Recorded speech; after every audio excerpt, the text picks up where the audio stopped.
Hello, everyone. I hope you've been having a great week. Hey, Portia. Let me wave this time. Last time it did not want to work. How are you doing? Hey, Timothy.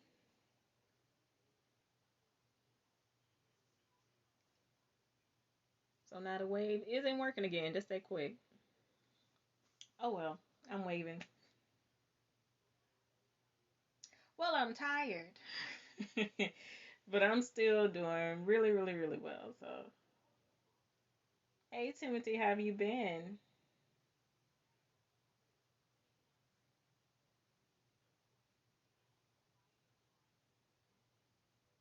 Yeah, it has been a lot going on. I have a new ebook that's coming out next week, and it's always a lot of things to finish up because every time like I think I'm finished, I find something else that needs to be done. So it's going to be a hectic week until the ebook drops, but I'm excited because I am going to be taking 2 weeks off for the holidays. So it is going to be well worth it. Awesome. Yeah, and just to give you guys like a little backstory, like I used to not take that kind of time off for the holidays. It's like I would just be off for that holiday, maybe Christmas Eve and Christmas Day, New Year's Eve and New Year's Day, and then I would still have work to do like in between. But I'm like, nope, I'm not doing that this year. I am going to enjoy my time off. So I'm making sure that I get everything I need to get done before the end of the year. That way I can go into January refreshed and ready to start.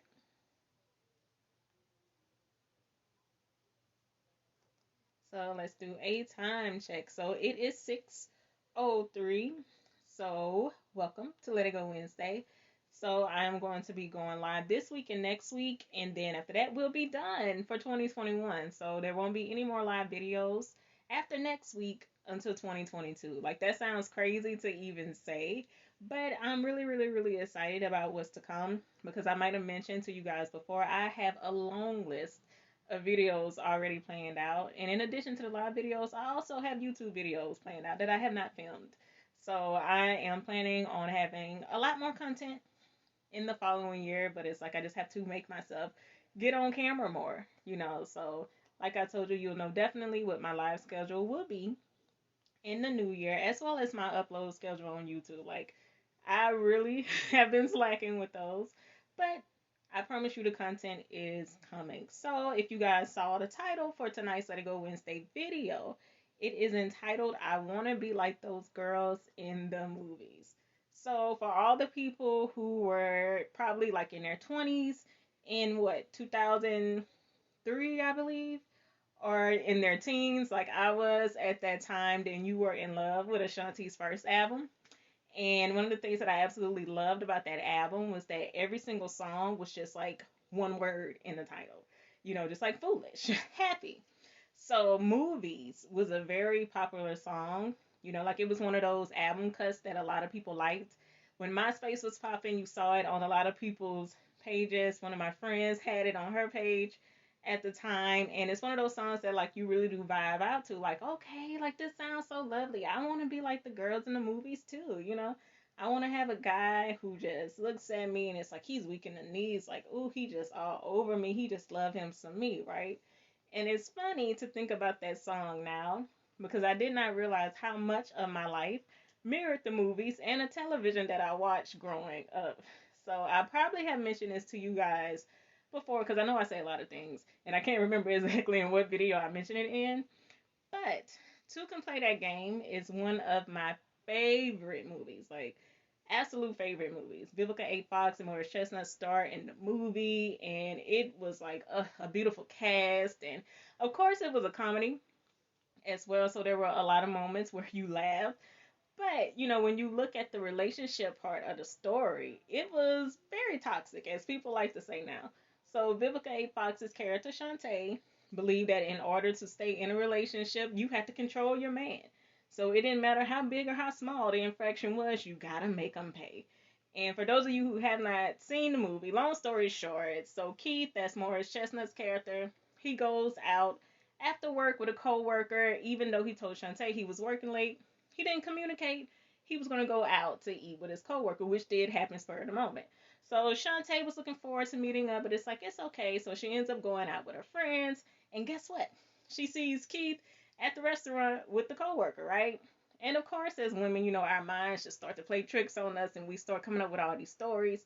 So she starts playing the game from there. Like at the end of the day, even though what he did was not that bad, he still has to understand that he's wrong. Instead of just talking to him about it, instead of just saying, look, I thought we had plans, so to see you out with her, I didn't like the thought of that because my mind just went everywhere. Like really just be grown ups and have a conversation.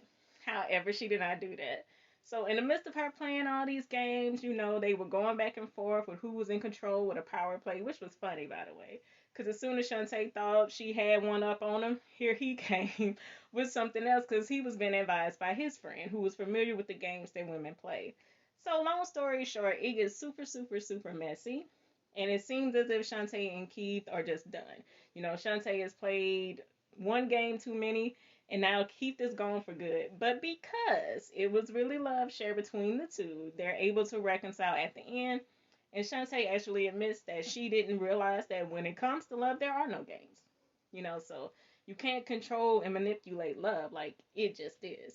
So, even with me saying all of that, like, when you see everything that happens in the movie, I still thought that was how you had to approach relationships. And I cannot tell y'all, like, I was the queen of playing games. Like, oh my God. I would just create scenarios and just go with them. And because, and I may have mentioned this to you guys before, because I was technically a good girl, people believed what I told them. It was no reason for them to question it. So it was a lot of stories that I fabricated, a lot of things, especially in like my first relationship when I was in high school. Like, oh my God, like I was not, even though I was a little bit of myself, like I was not honest about a lot of things at all. Very few things was I honest about, and even the things that I was honest about, I used them to manipulate him. Like I would pretend as if like I had gotten my heart broken so bad by the last guy. It was a crush that I never even said anything to, but I would use that against him, make him feel guilty for what he would do. Then I would pick fights, make it seem like I was upset just to hear him grovel and ask for my forgiveness. I would break up and watch the phone ring all these times, wait for him to leave all these sad messages and stuff. So it's like, yeah, yeah. I was bad, pretty bad. But again, it's because like you see that well, she ended up with him anyway, so this might work for me. So it took me a very long time to realize that that was not the way to go about it at all. And especially with me growing up in the 90s, there were a lot of movies that came out during that time to where you do see like the woman has to play a game of some sort, or it's like she has to pretend to be someone that she's not. And even with guys too, like in what is it, Love Don't Cost a Thing. You see Nick Cannon's character has to pretend to be somebody he's not, just to get the affection of the girl that he's always had a crush on. It's like it does not take all of that. Like the point is to show up as yourself. That's what people fall in love with. And I've also like noticed that in television. I know this is controversial.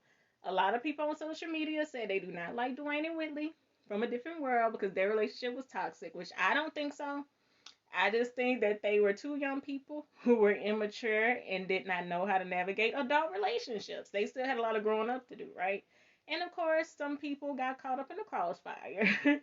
But I still don't think that they were necessarily toxic, so to speak.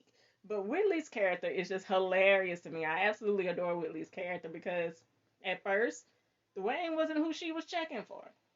He wasn't on her list, right? So when she started to notice, like, okay, maybe I can see myself with him.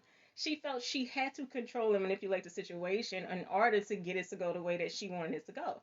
But in doing that, it created a big, big, big mess. So she thinks she's doing something by like not responding to his letters when he was writing her from Japan.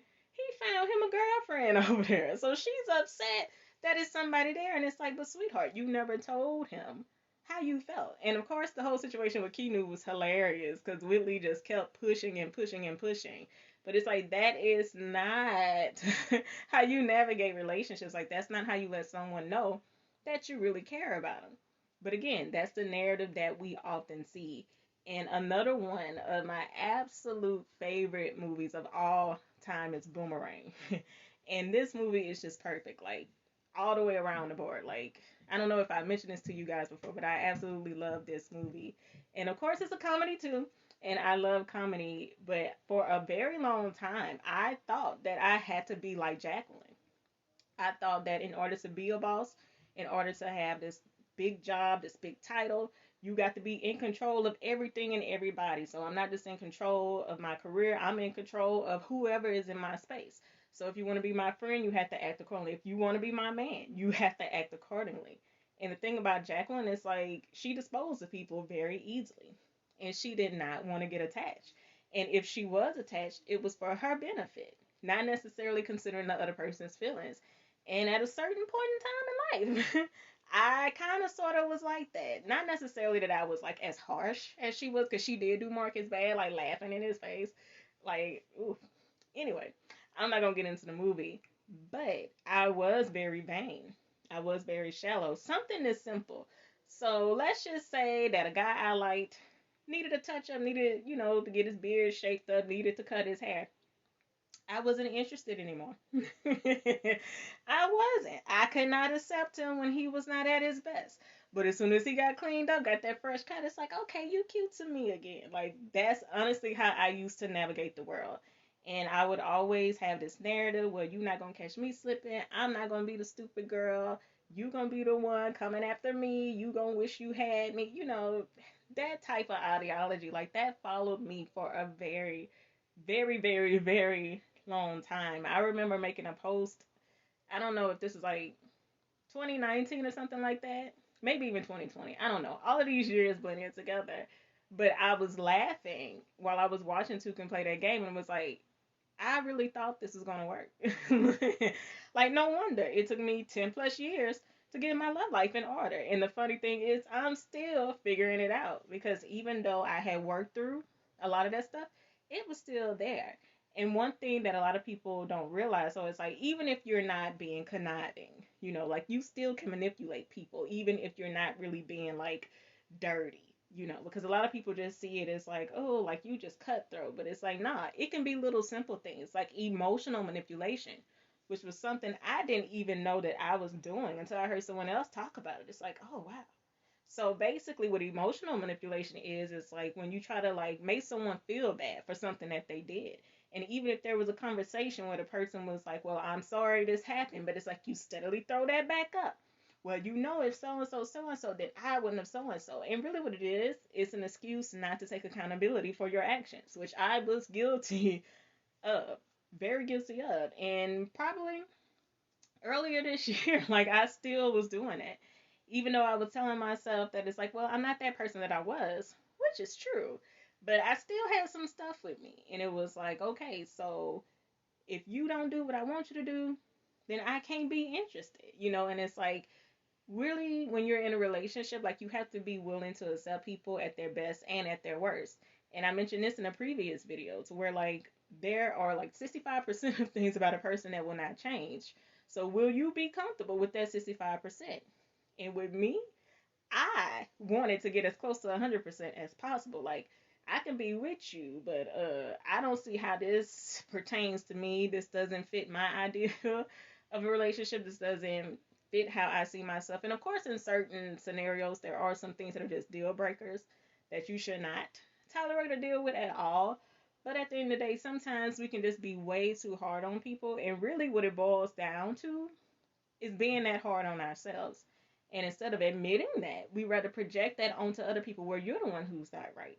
You're the one who doesn't look like this, doesn't have that, don't do this. Instead of looking at ourselves like, well, what is it about me that's making me see other people in this way?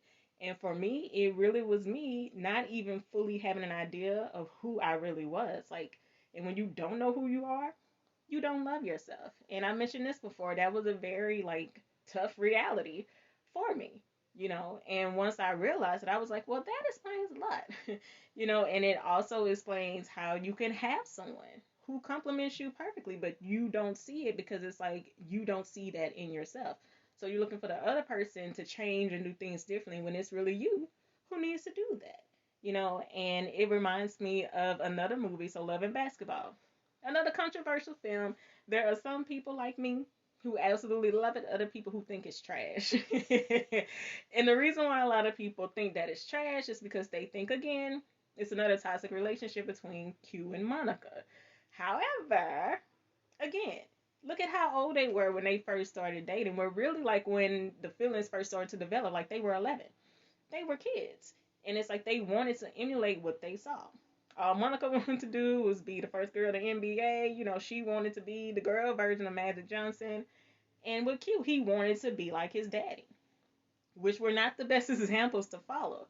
So when you are trying to emulate something, that takes away from you really figuring out who you are. So of course the other person, just like with Q, like you were supposed to be there. But sweetheart, like you should have communicated to her better. Like the reason why you wanted her to stay. Instead of trying to throw it up in her face, the reason why she didn't. And even with Monica, because I can look at her too. It's like her expectations were too high, you know? Because of course, it is possible to have all the things that you want, but it's like you really have to prioritize. Like what's really more important to you, you know? Being this big basketball star or being in a relationship that you wanted to be in.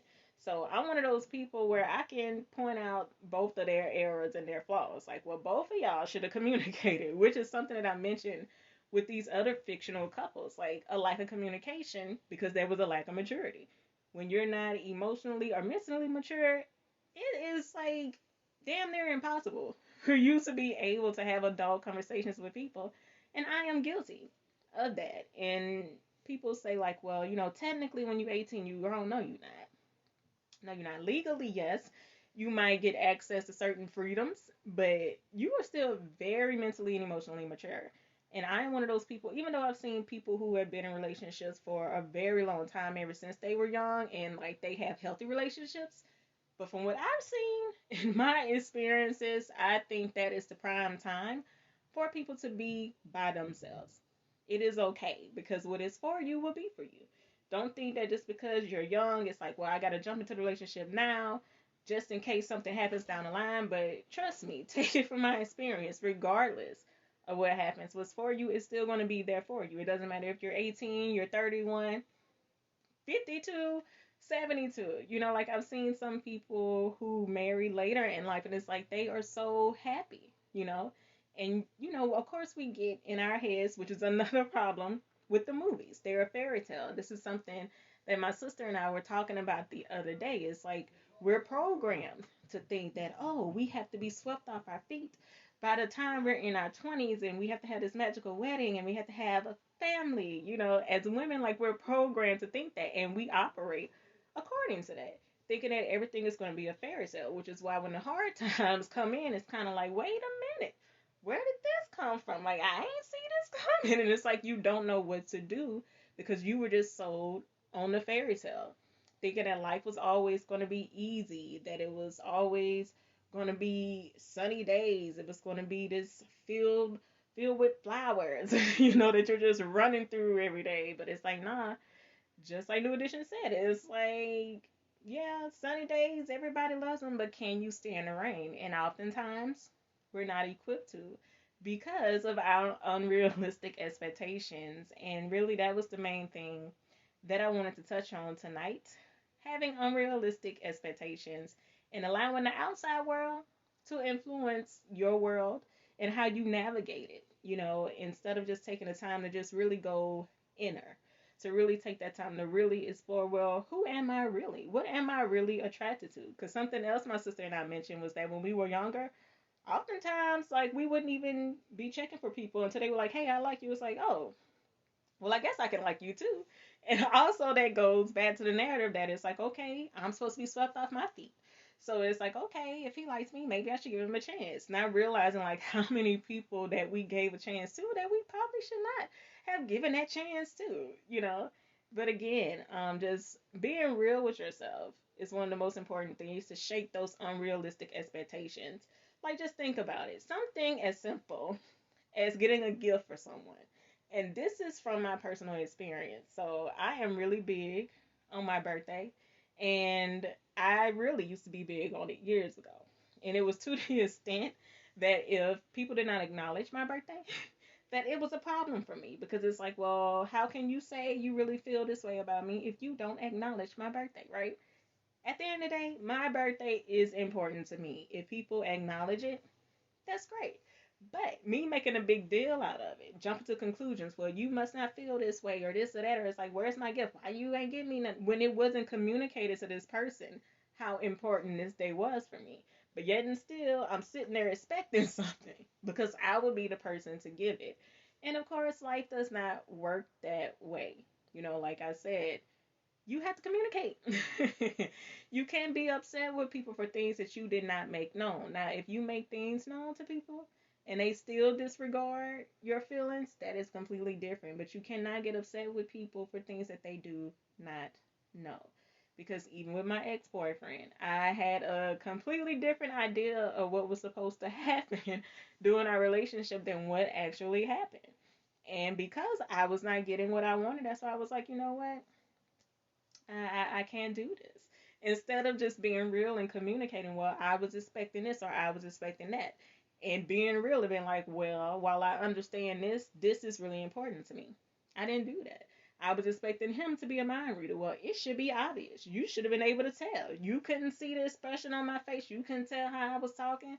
I've been dropping hints, but dropping hints is not direct communication. You have to be real with people. You have to be real with people. And most importantly, you have to be real with yourself. So the most important thing, just take time for you.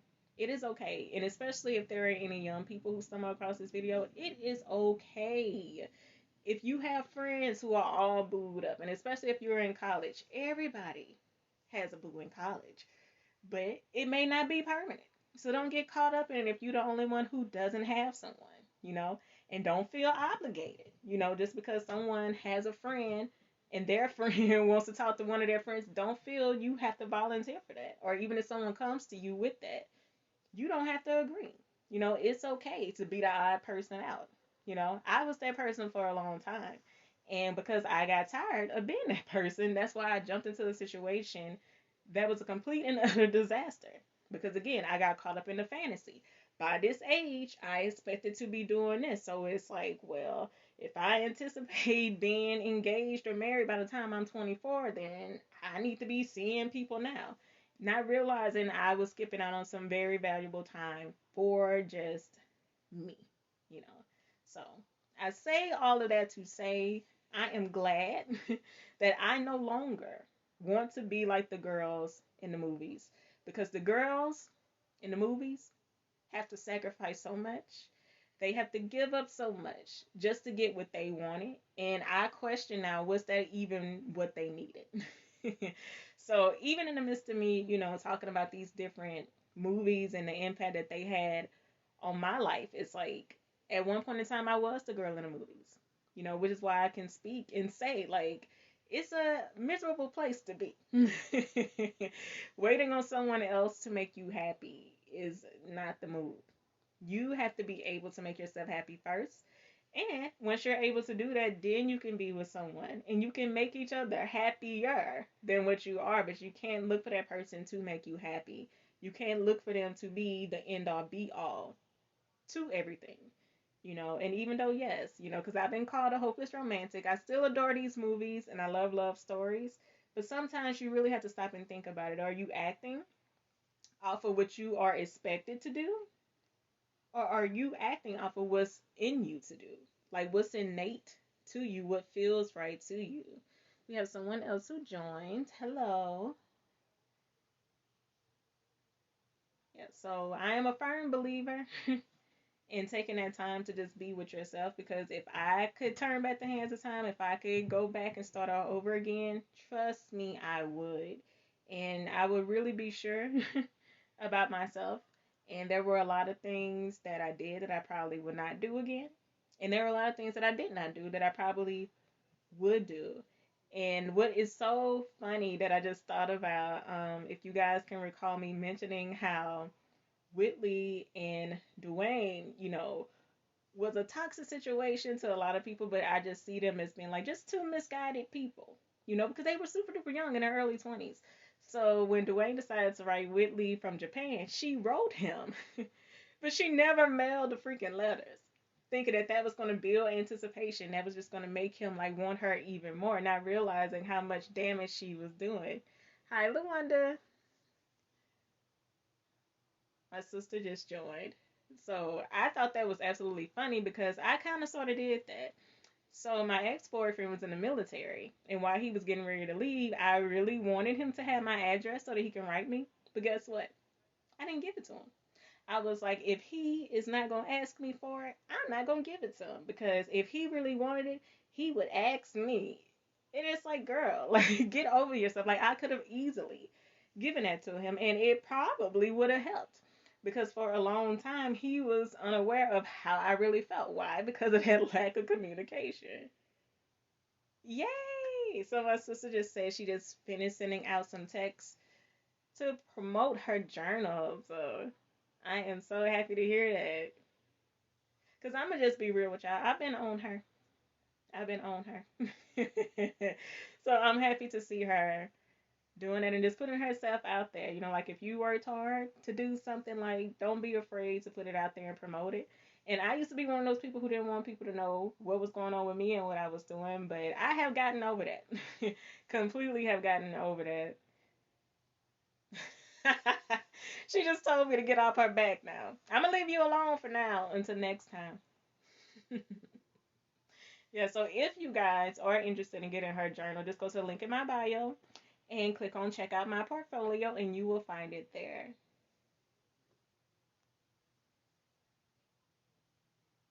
Yeah. So Lawanda, did you have a story that you wanted to share about wanting to be like the girls in the movies?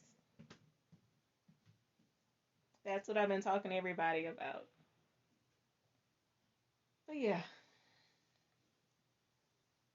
it's just one of those things to where like you really just have to take time for you, really know you, understand you, love you, appreciate you, you know. And you can't expect someone else to do the things that you are not doing for yourself. So that's why I said it's like I'm so glad to be in this space. She wants me to repeat the question. Okay, so you see how the title is I want to be like the girls in the movies, like Ashanti song, right? Has there ever been like a particular movie or a TV show that kind of got wrapped up in your mind as to this is how relationships should be and this is how I should interact with people whenever I'm navigating the opposite sex? Have you ever wanted to be like someone in the movies?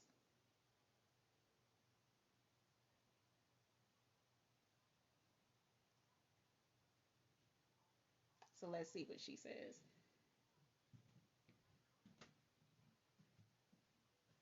And of course, for anyone who is realizing that that's the space that they're in right now, it's okay. She's thinking. It is okay. It is okay because you can come out. That is the beautiful thing about it. You can definitely come out. And one of the most important things to realize is that there is no such thing as perfection. You're not perfect. The person that you're interested in is not perfect. No relationship is perfect. However, it can be perfect for you. And where you are in life right now can be perfect for you. And it just takes you figuring out what that really is, what that really looks like for you. And oftentimes we go after the things that we think we want just because someone communicated that to us that this is something you should aspire to. But very seldom do we take the time to figure out, well, what do I necessarily need? Oh, I'm so glad that you said that. So my sister said that she can't recall a particular show, but she knows she got the idea that she would find her husband when she got to college from watching TV. And I thought that too. And here's the thing, like I'm so glad that she said that because it was something else I wanted to mention about love and basketball. So because of Q and Monica's relationship, I honestly thought like I'm gonna meet my husband in high school, we're gonna go to college together, and we're not gonna be like them. We're not gonna break up in college. Like we're gonna graduate together, we're gonna get married, we're gonna have babies, we're gonna do all these things together. And picture my surprise when I was going to college and my ex boyfriend was going to the military. Like, hey, this ain't a part of this plan. Like, no, this isn't what I wanted. And again, lack of communication. So when we were having a conversation about the state of our relationship, guess what I told him? I told him because the topic of marriage was coming up and me following him. Because, people who are in the military, they have to move around a lot. So it's like, oh, like he asking me to go with him. I don't know. So I told him, I was like, let's just wait 4 years and see. And what I meant to say, I'm not looking to be married. I'm not looking to move in with you within these next 4 years because I want to finish school first. However, after I graduate, we can do whatever. But how he took it was that let's just do whatever we're going to do within these 4 years and not do it together. Which is why you have to be very careful with how you communicate. But again, at that age, I was 17 going on 18. There was no way that I could have had a different conversation other than the one that I had, And I remember making a post once on Facebook. This was years ago. And I mentioned that, and I was watching A Different World, and I mentioned that I always thought like I would have a love story like Dwayne and Whitley. And someone mentioned on my post, well, you didn't go to an HBCU. And I'm like, well, look, that ain't what I was talking about. But again, it's like I did stop and think about that some years later. Like, even though I did enjoy my experience at LSU, like, I was missing, like, that sense of, like, I guess you could say, like, that home feeling, and it seemed like everyone at Hillman, had a sense of community, and that was something that I was missing. Not necessarily, like, the finding my husband part there, even though, like, I did think, we were going to go through every single thing in life together. But it really was this sense of, like, home and community that I thought I was going to have, because even with the black community at LSU, like, I didn't feel like I really fit, you know? Yeah, and my sister also mentioned she's always resonated with Belle from Beauty and the Beast. I have too. Being the girl that nobody really understands, nobody gets, just because you're the smart girl, people look at you differently, and it's like, ugh, like they just don't get you. And you always feel as if like there's something more for you. Like, this life here isn't for me, but I know that there's something on the other side. And of course, like, you approach relationships in that way too. And really, seriously and truly, I do adore Beauty and the Beast because I feel like that's a very beautiful love story. It came unexpectedly. Now, of course, I'm not telling people to go and be somebody's prisoner and fall in love in that way. However, you just never know where it is going to come from. Like, you just never know. However, when you have unrealistic expectations, you will not be open to anything other than what you have already in your head. And I was telling my sister this, like, I absolutely love how they're showing black therapists. My sister's laughing. I actually love how they're showing black therapists on television now. Like, it is amazing. Like, I feel like I'm in therapy just from watching them. And if you guys watch Insecure, there was this, and I feel like I've said this before, there was this scene, I think it was like in season 2 of Insecure, and Molly was talking to her therapist, and she kept saying, yeah, I always felt like I should be here, I should have this, I should be in a relationship. And the therapist was like, you say should a lot. Like, your life is supposed to fit this specific plan. So it's like she started to help her retrain her brain and be like, I could be open to the possibility of doing something different. And just recently, I just finished Harlem on Amazon Prime. And if you guys have not watched that, go check that out. I love that show. And Camille was talking, that's Megan Good's character. Camille was talking to her therapist. And she was talking to her about how nothing was going according to plan. And when I tell y'all, this sounded just like me, like, what, 7 years ago when I was 24, because 24 was my magic number. I thought I was going to be married with kids, going to have a popping career. Didn't have any of that. So it's like, instead of just really taking the time to really just continue to work through all the issues that I have been holding on to, really working on just healing and learning myself, I'm sitting up there mad because my life was not what I expected it to be. So when I was listening to Camille just keep going on and on about all the things that she thought she was supposed to have and she did not have, it was like, wow, that was me. And her therapist told her, it's like, well, Camille, like, are you going to be open to the idea of plans can change? And just because things are different doesn't mean that they're bad. And hearing her say that, I was like, wow. Because that is honestly how I thought, y'all. Like, literally, like this time last year. That is exactly how I was thinking. Things were not going according to plan. And I thought because things were different, this is bad. This isn't good. And I can't be here. And I was like, wow. Wow. So it's like I am really just amazed by now, like how you can actually see the faults in your thinking now through watching television. Instead of watching television and thinking, this is the way I should think. But it's like now, like we're able to actually see like the error in our thinking. And we're able to see how we can redirect our focus and our attention and change our perspective to something more realistic. That way we aren't disappointed when things don't go the way that we plan. Because really, where do we get this stuff from? It's just all made up and nothing is set in stone, and that's just life. Like we are all just figuring life out as we go. And the beauty of it is that we get a chance to experience life over and over again each day we wake up. And absolutely nothing is guaranteed. And when you live your life just stuck in the idea that things have to go a certain way, you miss out on so many things. On so many things. And that's why, like I mentioned before, I am proud to say I am not like those girls in the movies anymore. Like, I have opened my eyes to reality. And I am fully accepting of it. Even though it has taken me a while to get here, I am fully accepting of it. Like, all the things that I had planned out years ago, I'm glad that did not happen because I wouldn't be here. I wouldn't be in this state to where I know that I am healing. I know that I am getting better. I know that I am stepping into my purpose. Before, I was looking for accolades. I was looking for people to give me accreditation. I was looking for people to esteem me. I don't need people's validation anymore. I don't. And it's like my life is my life, and what's for me is for me. And I have fully let go of having these unrealistic expectations. And one thing I will say, because when I first heard people say this, I thought they were crazy when they said one of the best ways to go about life is to expect nothing. And I'm like, well, that don't even make sense. Like, you gotta have expectations for something. But now that I get it, it's like, oh,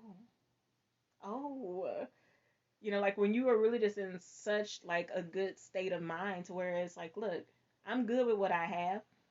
And if I get anything more than what I have, that's great too. But I'm not going to force anything. I'm not going to go out there trying to rush things. I'm just going to sit here. I'm going to wait patiently. And during my time here, as I'm waiting, I'm going to serve. I'm going to serve honestly. I'm going to serve humbly, openly. Anything that I have to do in order to get to where I know I'm going, like I am going to do that. I'm not going to question where I am. I'm not going to wonder why this is happening for someone else and not for me. It's like, that's not me anymore. And I am so glad that it is not. So I hope that you guys enjoyed this video because I have been wanting to do it for a while. And this was a little lighter than a lot of other things that I have been talking about. So I hope that you guys enjoyed it. I hope that you had some laughs here and there. And I hope that you guys were able to see yourself a little bit in some of the scenarios that I mentioned. So if you guys wanted to leave me a comment to let me know what you thought of tonight's video, or if you just had questions for me, leave me a comment, send me a DM. If you guys are interested in working with me one-on-one, just go to the link in the bio, set up a one-on-one session, free consultation, whatever it is that you're looking for. I can help you find it. Also, I almost forgot that the pre-orders for my new ebook, Doing Business the Legal Way, are live now. So you can pre-order your copy for $9.99. And this is one that was viewer requested.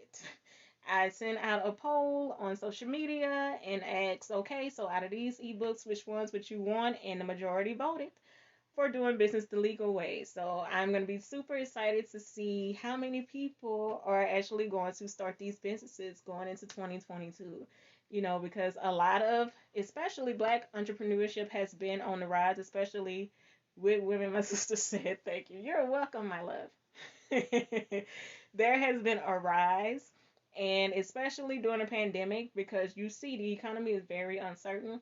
So a lot of people are looking for freedom to make money on their own terms. They're looking to leave the regular 9 to 5. And for those who still want to have a 9 to 5 but just want a side hustle, like you're seeing a whole lot more of that too. And I cannot wait to share all of these tips with you because, like I mentioned to you guys in other videos, I did it backwards. I did not sit down and plan what I was going to do. I didn't know what the business was going to look like because I still was trying to do things the practical way. And this also relates to me having these unrealistic expectations. And from the movies, thinking I was going to be in this job where I would have a briefcase and I would wear these fancy suits to work every day and I would be in some like skyscraper building, being an editor or marketing exec. So I was still trying to do things the practical route, not realizing that that life was not meant for me. So it's like I just got thrown into the business and had to figure things out as I go so that you guys won't make those same mistakes. This ebook will actually take you through everything from the beginning, which is your research, which is a very critical point, all the way into actually getting your business launched and setting it up to where it continue to make you money. Because a lot of people ask me how to start a business, but I don't get too many people who ask me like, okay, so how do you really sustain a business? So if you are interested in that, make sure that you go to the link in the bio to pre-order your copy for $9.99. And again, thank you guys for tuning in. Tomorrow I will be on at Masterpieces Writing for Pick My Brain. And I am going to share a story about why faking it does not work. And this is going to be career edition. So this is going to be a personal story. And I'm going to let you guys in on how I know that for a fact. That, yeah, you can't fake it till you make it. No, people are gonna pick up on that. It's pretty obvious, So if you guys are interested in hearing about that, tune in to Add Masterpieces Writing tomorrow at 6 p.m. Central, and I will be back with another Let It Go Wednesday next week, and that is going to be the last one for the year. So if you guys don't want to miss it, make sure that you are following me. Make sure that you hit the notification bell so that you can get the notification when I go live. So I'm going to go ahead and get out of here, and I will see you guys tomorrow. Have a good night. Bye.